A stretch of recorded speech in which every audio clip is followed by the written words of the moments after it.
The disciples were very tired after their preaching tour, but the crowds around Jesus were as big as ever. There wasn't even time to stop for meals.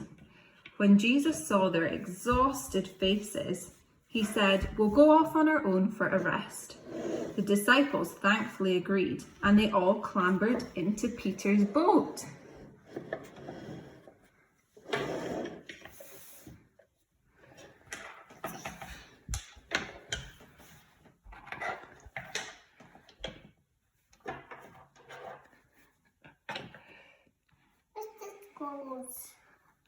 There. And then they set off across the lake. They go on the boat, so they're going across the lake. But as they drew nearer to the land, they saw that the quiet spot they had chosen was full of people, all waiting for that first glimpse of Jesus. They had seen the boat leave, and they had raced ahead of them to the shore, arriving ahead of Jesus. The disciples groaned with disappointment, but Jesus looked at the people with pity. They were in such need of his loving care.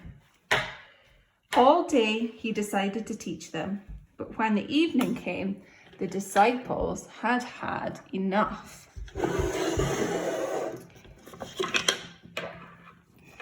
They said to Jesus, "Send the crowds away, Master.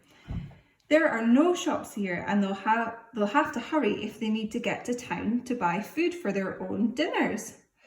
And then Jesus asked, "Why don't you give them a meal?" Look, the disciples are so exhausted, aren't they? But why don't you give them a meal?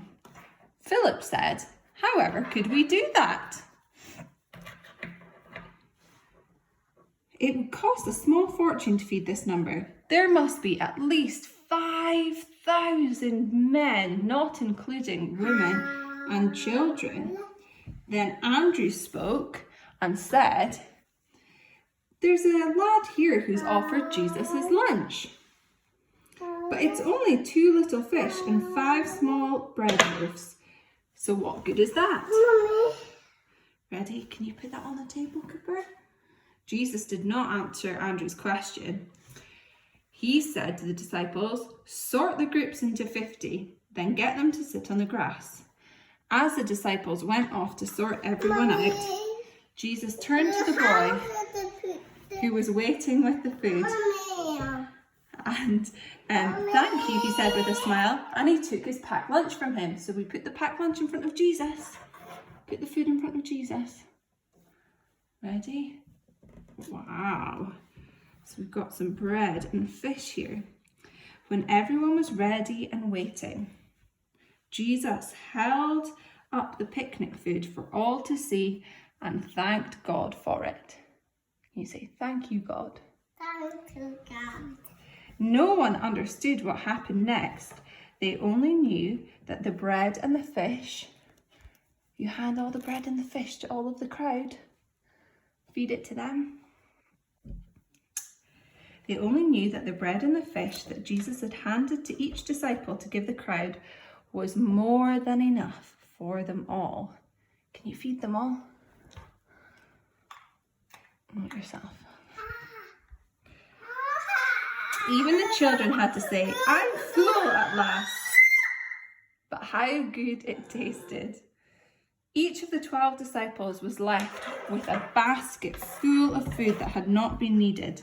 "That will do for our next meal," Jesus said.